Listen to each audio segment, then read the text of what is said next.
Hey up everyone, hope you're all doing well. The UFC's Flyweight division is going to become one of the best divisions in the entirety of the UFC. And just before we get started and go into why it will become one of the best weight divisions, guys, if you love keeping up to date with UFC news and just love UFC content in general, make sure to drop a sub. But anyways, let's get straight into it. So here we have the top 15 rankings of the Flyweight division. When you have a little gander at this weight division, you'll be like, oh, it's not that interesting. Don't get me wrong, there's some cool names in there, but there's nothing really eye-opening like other weight divisions, like in the bantamweight division. You got someone like Sean O'Malley or Umar or Piotr Jan, Corey Sandhagen, some big names.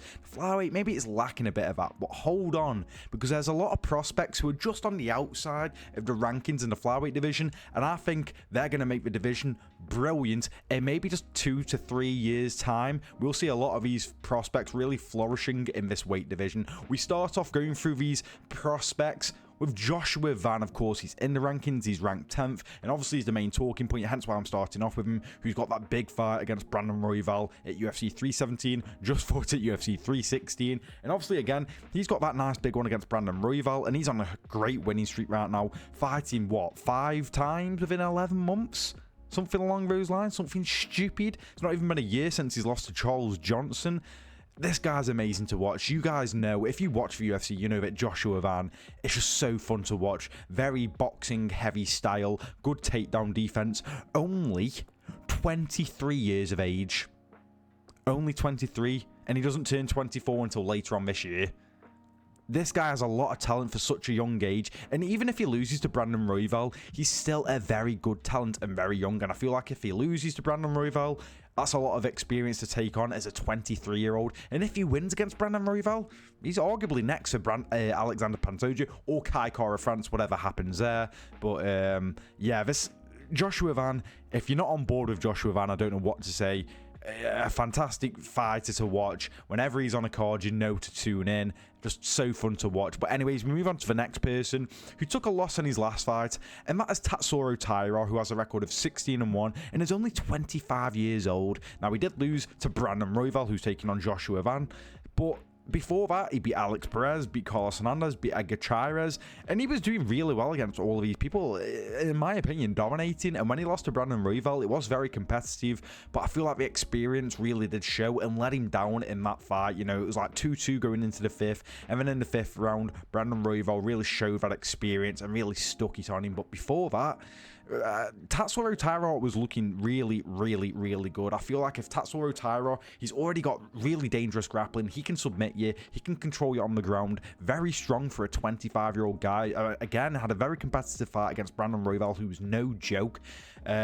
I feel like if he really brushes up on his striking, and mainly his striking defense, I really think Tatsuro Taira is going to be an even bigger problem than he already is. I just hope, you know, he's been out of the game since October. You know, I'm hoping he has improved a lot when it comes to his striking. He is taking on Amir Albazi in August, which is, you know, I actually found that fight quite interesting. I know Amir Albazi is not exactly a big eye-opener, but stylistically, I think that's quite a fun fight, and still quite a test for Tatsuro Taira, and I do think he'll beat Amir Albazi, but I can't wait for that one. But yeah, Tatsuro Taira, a very fun fighter to watch as well. We now move on to someone who is outside the rankings, is undefeated, and also very young, Andre Lima. Now, you might remember this guy from when he got bit against Igor Savini. We'll see it in a sec anyway, but this guy's only 26, and in his last fight, guys, he looked fucking tremendous. In that last fight he just had back in March, he looked really good and looked like very well-rounded,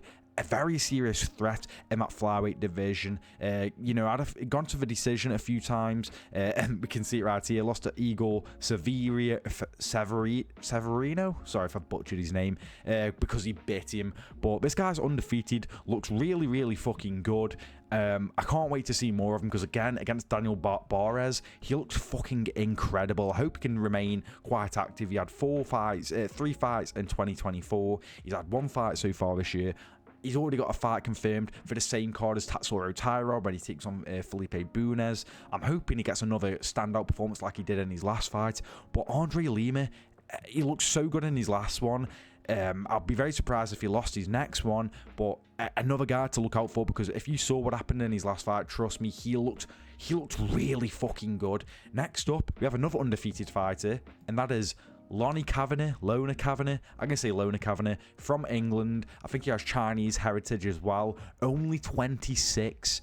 Only 26. We've seen him twice in the UFC now, and in both fights, he's took on decent competition. Jose Ochoa and Felipe dos Santos went to a decision in both of these fights, but looked really good, looked very well-rounded, and showed off really good fight IQ, in my opinion. When he's had some adversity, he's been able to adapt and still get the decision victory and overcome any adversity that he's taken on so far. Very good striker, good grappling, good cardio.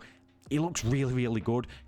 Displayed some good knockout power as well on the Dana White Contender Series when he got the first round knockout. And then at Cage Warriors as well, he was getting a few knockouts as well. There was one where it was like throwing 1-2s and laying back and then landed the other 1-2, and it was a gorgeous little finish.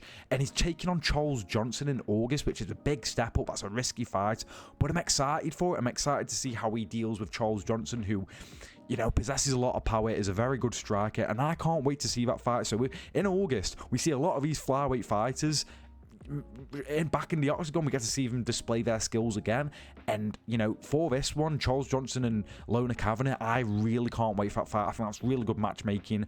Maybe it's quite early on for Lona Kavanagh, but we saw Joshua Van lose to Charles Johnson, and look how he bounced back. So it's not the end of the world if you do lose to Charles Johnson. He is very good himself, but I'm very excited to see how Lona Kavanagh gets on against someone like Charles Johnson.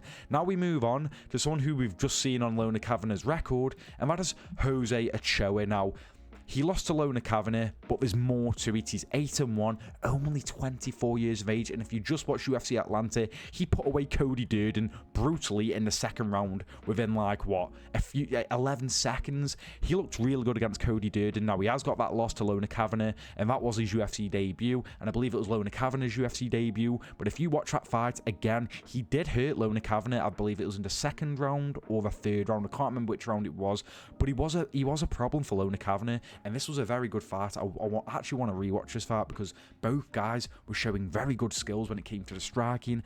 And I think at just 24 years of age and only having that one loss to Lona Kavanagh, I think he can improve in the future. Again, 24 years of age.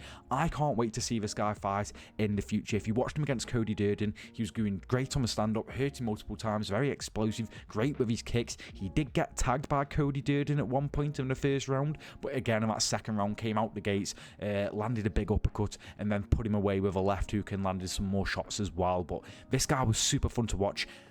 All of his wins have came by finish. All of his wins have came by a finish. I almost glossed over that. 7 KOs for a flyweight is crazy, and 1 submission win, which is absolutely brilliant. Keep an eye out for Jose Ochoa because this guy is super fun to watch. Even when he loses, he's super fun to watch. And then finally, the final prospect I'm going to show off. There's many more prospects you could show off, by the way. Like I say, the flyweight division is stacked, but I've gone with Ray Tesori. This guy lost to Joshua Van, 10-1 record, but he's only 22 years of age. A very good grappler for 22. The only thing what let him down against Joshua Van, he kept spamming takedowns and made it very obvious. I think if this guy, again, he's super young, if he can brush up on his overall MMA skills, add a bit more striking, so kind of similar to Tatsuro Taira, bring in some more striking, you know, make it a bit more better, I think he's going to be a serious problem. Only 22, beat the likes of Carlos Hernandez, you know what I mean? This guy is very, very good, and I think he'll showcase it in the future. But then if we go back to the rankings, it's not like we've only got prospects. Brandon Royval's still 32 or 33. Brandon Moreno's 31. Amir Albazi's quite young. Kakara France is like 32. Manel Cap's 31. Steve Urseg's 29. So other than the champion who's 35, you've still got people in their prime. So the flyweight division, I feel like in a year or two, is really going to be the standout division. I feel like this year has been a great year for the flyweights, and I think as the years go on, it's only going to get better. I feel like the flyweight division for a long time, we'll just see him as a fucking shit division no one really gives a shit about, whereas now I feel like it's getting a lot more appreciation. You got a champion who's defending multiple times, you got some entertaining fights going on, you got the highest level of skills going on right now as well.